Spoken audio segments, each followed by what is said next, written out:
बृहस्पतिश्वर महादेव का स्पर्श करना, उनका अभिषेक पूजन करना और उनका स्पर्श कर कर एक बेलपत्र ब्राह्मण देवता से मांग कर लेकर जाना कि इन बृहस्पतिश्वर महादेव से मुझे एक बेलपत्र दे दो।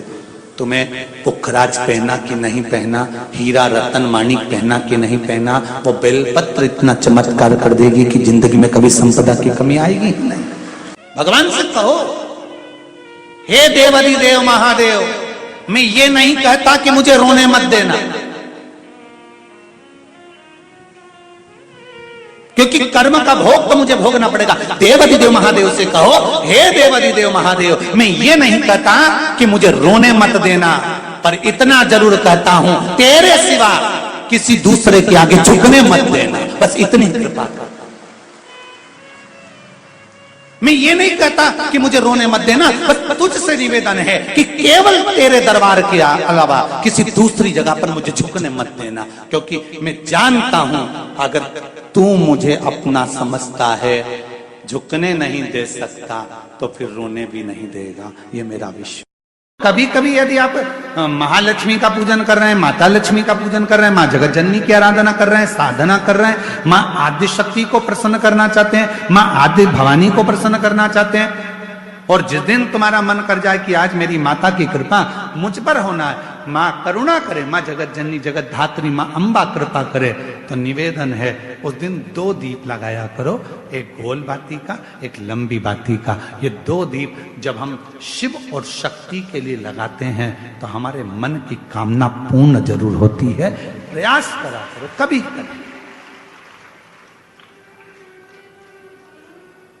कभी। शिव महापुराण की कथा कहती है, रुद्राक्ष की माला पहनने वाला तुलसी की माला को साथ में अगर धारण करता है तो उस पर श्री हरि और हर दोनों ही कृपा करते हैं। यह शिव तत्व आइए, क्योंकि लोगों ने भेद करा कि लोग भेद करते हैं कि हम तुलसी की माला पहनते हैं तो क्या रुद्राक्ष की माला नहीं पहन सकते, क्या हम रुद्राक्ष की माला पहनते हैं तो क्या हम तुलसी की माला नहीं पहन सकते। कहां लिखा है? रुद्राक्ष की माला पहनने वाला तुलसी की माला को साथ में अगर धारण करता है तो उस पर श्री हरि और हर दोनों ही कृपा करते हैं। ये शिव बहुत कुछ करा पर आपको यश नहीं मिल रहा, तो बेलपत्री के पेड़ के नीचे हल्दी का शिवलिंग का निर्माण करो।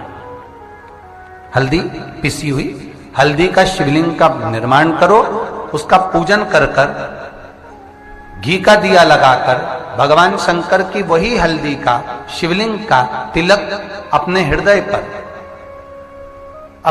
पर, चाहे पुरुष हो चाहे स्त्री हो, अपने हृदय पर कंठ के पास उस तिलक को लगाएं और बाबा का विसर्जन उसी बेलपत्री के पेड़ के नीचे जल डालकर कर दें। महाराज, यश मिलना प्रारंभ हो जाता है। केवल ये यश के लिए ही नहीं होता, इसका एक क्रम और है। मान लो आप किसी मीटिंग में बैठे हो, किसी अच्छी जगह पर बैठे हो, किसी कंपनी के इंटरव्यू में बैठे हुए हो, कोई कंपनी आपके कॉलेज में आई है और आप उसमें सिलेक्ट नहीं हो रहे, तो उसके लिए भी ये कार्य पूर्ण है हमारा, उसके लिए। और ये कहां पर भी काम आता है महाराज। मान लो आप किसी कार्य के लिए जा रहे हो और वो कार्य बहुत जरूरी है कि इस व्यक्ति से मुझे ये पैसे निकलवाना है, इस व्यक्ति से मुझे ये काम निकलवाना है, और वो व्यक्ति बहुत दिन से हाथ में आ ही नहीं रहा, तो उसके लिए भी ये कार्य किया गया। अर्थात कीर्ति शुद्ध हो, पवित्र हो और यश की प्राप्ति। शिव के अवतार, दत्त के अवतार श्री स्वामी समर्थ हैं, शिव जी के अवतार, दत्त के अवतार श्री गजानन महाराज भी हैं, दोनों।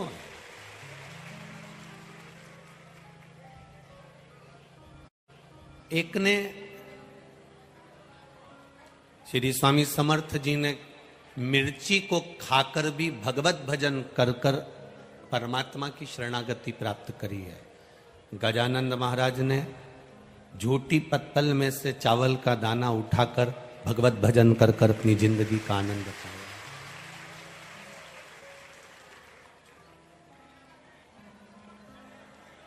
स्वामी समर्थ का नाम लेना भले दुनिया के लोग भूल जाएं, पर जो स्वामी समर्थ जी देकर गए हैं वो दुनिया के लोग कभी नहीं भूल सकते। स्वामी समर्थ जी ने और श्री गजानंद जी महाराज जी ने, दोनों ने एक बात बड़ी सुंदर दी है। श्री स्वामी समर्थ जी ने मिर्ची को खाकर भगवत भजन किया। आज भी महाराष्ट्र के लोग भोजन की थाली में सब कुछ भूल जाते हैं पर ठेसा नहीं भूलते हैं।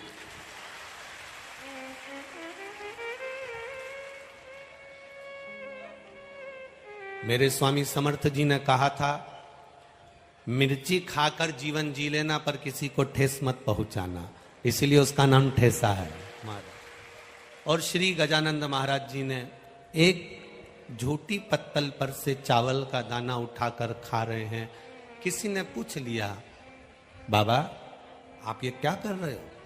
श्री गजानंद महाराज जी कहते हैं, गम गम कहते कहते उन्होंने कह दिया कि ये चावल का दाना नहीं, ये स्वयं ब्रह्मा का स्वरूप है, इसका मैं आदर करूंगा तो ये मेरा आदर करूंगा। दुनिया की सबसे बड़ी रसोई, दुनिया की सबसे बड़ी अन्नशाला, दुनिया की सबसे बड़ा भंडारा, दुनिया का सबसे बड़ा भोजन, दुनिया का सबसे सुंदर रसोई घर अगर चलता है तो श्री गजानंद महाराज के चरणों में ही चलता है।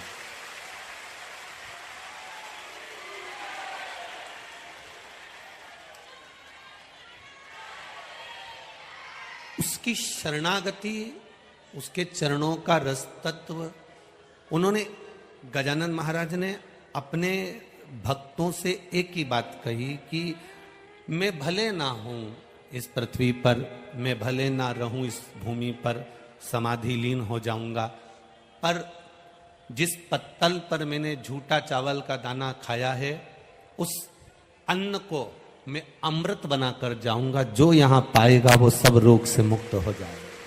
वो अमृत तत्व संत की वाणी, गुरु की वाणी दे जाती है। पूरा महाराष्ट्र, संपूर्ण महाराष्ट्र की भूमि संतों से भरी पड़ी है। आपकी भाषा में कहते हैं, महाराष्ट्र संता सून भरून आहे। सारा महाराष्ट्र संतों से भरा पड़ा हुआ। और यहां जितने लोग कथा सुनने आए हैं ये भी संत हैं, क्योंकि बहुत दूर पार्किंग हो जाती है, वहां से पैदल पैदल पैदल पैदल पैदल पैदल चलते चलते मंजिल तक पहुंच जाना और बैठकर कथा को श्रवण कर लेना, ये किसी संत का ही लक्षण है, किसी दूसरे का नहीं है। छेड़ने में और छूने में, दोनों में जमीन आसमान का अंतर है महाराज। काय में जमीन आसमान का अंतर है, छेड़ने में और छूने में जमीन आसमान का अंतर है। छेड़ने में जूता मिल जाता है और चरण छूने में आशीर्वाद मिल जाता है, दोनों में अंतर। किसी को आपने छेड़ दिया, किसी को आपने अपशब्द कह दिया, किसी को आपने ताना दे दिया, किसी को अपशब्द कहा, किसी को कुछ कह दिया, तो कोई आपको मार सकता है, कोई आपको अपशब्द कह सकता है, कोई आपको ताना दे सकता है, कोई आपको गाली दे सकता है। पर जो मार्कंडे बाबा जैसा नियम बनाकर चलता है कि चरणों को प्रणाम करना है, चरणों में झुककर नमन करना है, दंडवत करना है, प्रणाम कर कर चलना है, जिसने अपनी जिंदगी में चरण को छूना सीख लिया, जिसने झुकना सीख लिया, जिसने प्रणाम करना सीख लिया,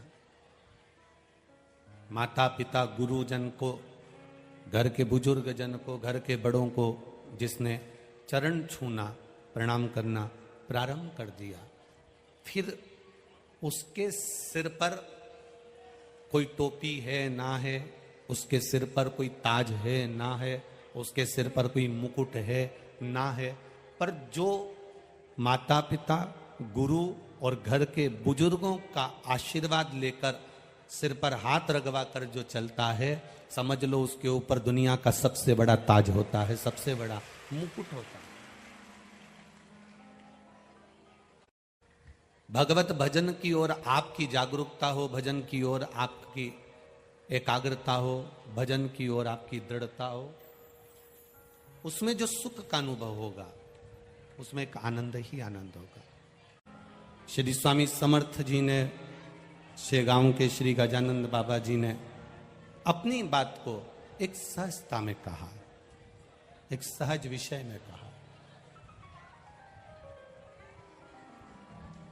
श्री गजानंद महाराज जी कहते हैं कि एक अन्न का दाना भी उस परमात्मा ने दिया है तो कुछ हमारा एक भक्ति का कोई फल प्रकट हुआ होगा, कोई भक्ति का एक बीज स्फुटित हुआ होगा, कोई भक्ति का एक बीज प्रकट हुआ होगा, इसलिए ये पावन अन्न भी हमको भोजन के लिए प्राप्त हुआ है।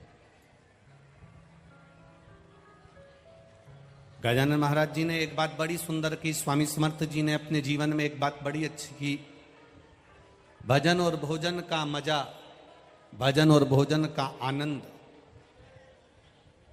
आपकी युवान अवस्था के अंतर्गत है।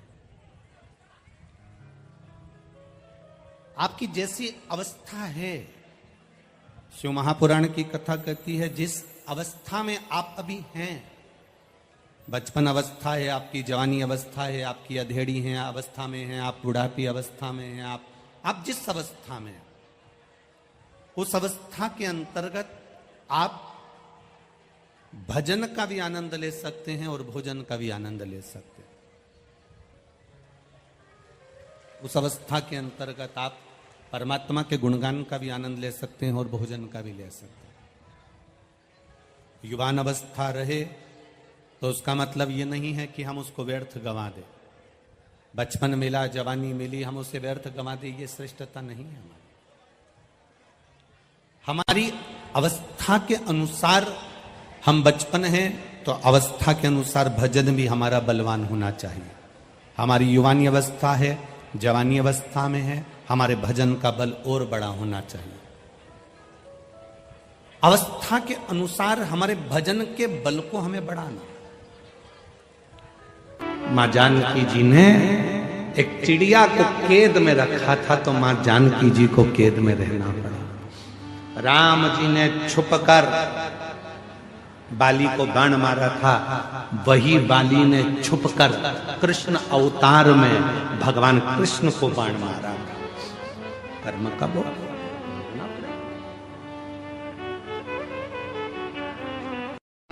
कितना सुंदर व्याख्यान। कश्यप बाबा का कथा आती है, कश्यप ऋषि की कथा आती है। कश्यप बाबा स्वयं एक यज्ञ की रचना करे और उस यज्ञ की रचना करने में कश्यप बाबा को गौ माता की जरूरत पड़ी कि गाय लाओ, यज्ञशाला में बांधना है। कश्यप ऋषि गाय लेने के लिए वरुण देवता के पास चले गए। वरुण जी गाय चाहिए। वरुण जी ने कहा कश्यप बाबा गाय तो दे दूंगा पर गाय के बछड़े भी हैं, इनको भी लेकर जाओ। कश्यप ऋषि ने कहा मुझे गौ माता से मतलब है, मुझे बछड़े से कोई मतलब नहीं, मुझे बछड़ा नहीं चाहिए। खूब समझाया वरुण बाबा ने पर नहीं माने कश्यप ऋषि। आखिरी में फिर यज्ञशाला में पहुंचे। विद्वान ब्राह्मणों ने कहा इस यज्ञ को पूर्ण करने के लिए गौ माता की जरूरत है, गाय ला कर दो। कश्यप ऋषि गए, आधी रात को वरुण जी की गौशाला में जाकर गौ माता को खोल कर लेकर आ गए। उनके बछड़े रंभाने लगे, चिल्लाने लगे बछड़े। जब गौशाला में से बछड़े की आवाज आई, वरुण जी दौड़ कर गए। जाकर देखा बछड़े रो रहे थे। क्या हुआ? गौशाला में जाकर देखा तो गाय नहीं थी पर बछड़े थे। मालूम पड़ा कि कश्यप ऋषि यज्ञ को कराने के लिए गाय लेकर चले गए। बछड़े खोलकर कश्यप बाबा के यज्ञशाला में वरुण जी पहुंच गए। वरुण जी ने कहा कश्यप बाबा आप यज्ञ करो, मना नहीं है, आप गौ माता को रखो, मना नहीं है, पर इन बछड़ों को भी साथ में रखो। गाय बिना बछड़े के कैसे रहेगी? बछड़े के बिना गाय सुनी और गाय के बिना बछड़ा सुना। कश्यप ऋषि नहीं माने। यज्ञ करने के लिए केवल गौ माता की जरूरत है, इसलिए गाय को रखूंगा, बछड़ा नहीं चाहिए। वरुण जी ने हाथ जोड़ लिए, आप या तो गाय वापिस कर दो या फिर बछड़े रखो। पर कश्यप बाबा नहीं माने। आखिरी में वरुण जी जाते जाते कह दिया, सुनो कश्यप ऋषि, तुम ऋषि हो गए अपनी जगह के, संत हो गए अपनी जगह के, मैं वरुण आज श्राप देता हूं, तुम्हारा अगला जन्म वसुदेव के रूप में होगा। और जैसे मेरे बछड़े अपनी गाय के लिए रो रहे हैं, वैसे ही तुम भी अपनी औलाद के लिए रोओगे। और वो वसुदेव जी के घर में बच्चे हुए और रोना वसुदेव बाबा को पड़ा, रोना वसुदेव जी को पड़ा। कर्म का दंड मनुष्य को भोगना है। अगर परमात्मा ने हमको अच्छा हाथ दिया, अच्छा पांव दिया, नेत्र दिया, शरीर दिया, सारा शरीर अच्छा बनाया, परमात्मा को धन्यवाद देना, ये तेरी कृपा से प्राप्त हुआ, तूने दिया, तेरी करुणा से।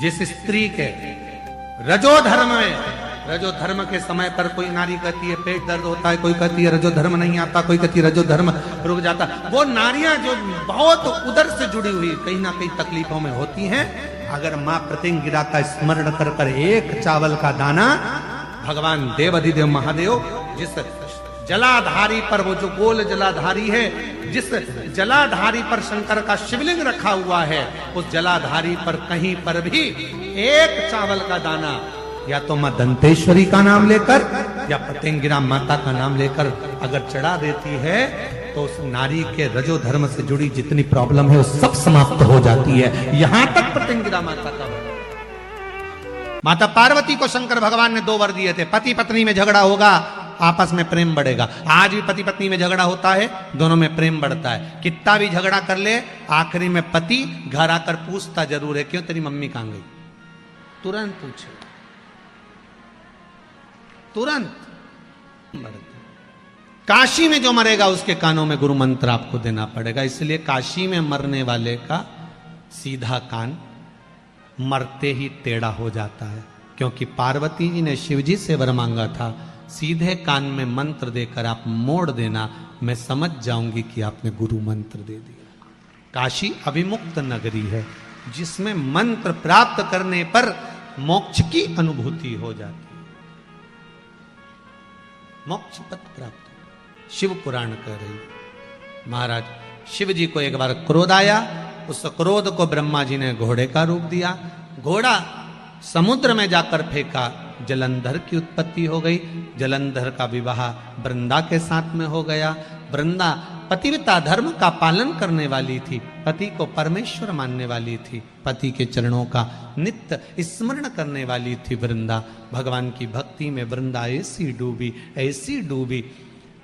इधर पति गलत काम कर रहा है और वृंदा भगवान का भजन कर रही है। शिव महापुराण की कथा कहती है, हमारे घर में, हमारे परिवार में, हमारे कुटुंब में कोई एक व्यक्ति ऐसा भगवान देता है जिसके भजन के कारण बस हम सब अपनी जिंदगी सुख से जीते हैं। कोई एक व्यक्ति हमारे परिवार में ऐसा होता है, कोई एक। आप इस अभिमान में मत रहना कि आपका दिया खा रहा है, नहीं नहीं, परिवार में जरूर कोई ऐसा व्यक्ति होगा जिसकी भगवान उसकी कृपा का हमको दे रहा है। सबको धन्यवाद देते रहा करो, जब मर्जी मिले तब। बेटी अपने भाग्य का, बेटा अपने भाग्य का, माँ अपने भाग्य का, पति अपने भाग्य का, पत्नी अपने भाग्य का, कोई किसी का नहीं खाता, सब अपने भाग्य का खाता। और आपको जहां जिस जगह का लिखा होगा कि आपको यहां का भोजन करना है, गए थे किसी के यहाँ शादी में, कई बार शादी में भी खाना खाकर नहीं आते, दूसरी जगह खाना पड़ता। मामा जी के यहाँ चले गए, मौसी जी के यहाँ चले गए। क्यों? तुम तो शादी में वहां गए थे, मां का खाना नहीं लिखा था, मां का अन्न नहीं लिखा था, आप दूसरी जगह पर जाकर खा लेते, मां का नहीं लिखा। शिव भक्ति प्रबल भक्ति। महाराज वृंदा का सातित्व बड़ा प्रबल था, जिससे जलंधर बच जाता था। अब की बार भगवान नारायण ने भगवान शिव जी से कहा, भोलेनाथ इस जलंधर को मार दीजिए। शंकर भगवान करे जलंधर को मारने में मैं देरी नहीं करूंगा, पर वृंदा का सातित्व भी तो डिगाना पड़ेगा।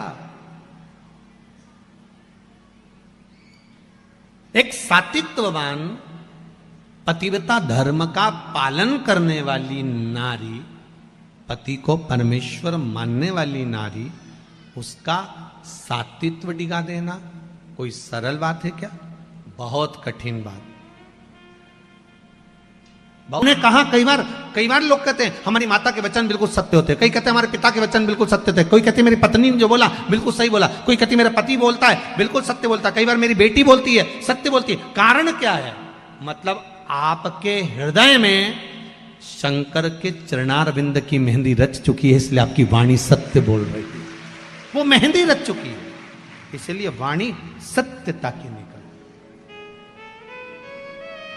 होता है थोड़ा आपके जीवन में जब सत्य प्रवेश करता है, आपके जीवन में जब सत्य प्रवेश करता है, शिव प्रवेश करता है, आपके जीवन में जब भगवान प्रवेश करते हैं, आपके जीवन में जब भगवान का चरणारविंद प्रवेश करता है, आपके जीवन में जब भगवत तत्व प्रवेश करता है, आपके जीवन में शंकर की कथा जब प्रवेश करती है, तो एक मन में थोड़ा सा उमंग था, थोड़ा सा हलचल, थोड़ा सा उत्साह पैदा कर देती है। सत्य बताना ईमानदारी से कि आप लोग जब यहाँ आते हो तो आपको कोई टॉर्चर नहीं करता कि चल, आपको कोई ये नहीं कहता कुंडी बजा कर कि चल, आपका दिल अंदर से कहता है कि मुझे कथा में पहुंचना है, आपको कोई टॉर्चर नहीं कर रहा है।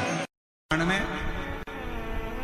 श्रम्भेश्वर बाबा का एक कितना सुंदर वर्णन किया गया कि अगर मान लो कोई व्यक्ति नशे में डूबा रहता है, मदिरा का नशा छोड़ ही नहीं रहा, पूरा प्रयास कर लिया और वो दारू छोड़ने को ही तैयार नहीं, 8 साल 10 साल 15 साल 20 साल 25 साल 30 साल निकल गए और वो मदिरा छोड़ ही नहीं रहा, बहुत तकलीफ में। नया लड़का है, अभी शादी हुई, बहू बेचारी रोती है, घर के बच्चे रोते हैं, पर वो मदिरा का नशा छोड़े ही ना। तो श्रम्भेश्वर महादेव का स्मरण करें। बेलपत्री के 5 पत्ते, शमी के 3 पत्ते। बेलपत्री के कितने पत्ते? 5। शमी के कितने पत्ते? 3।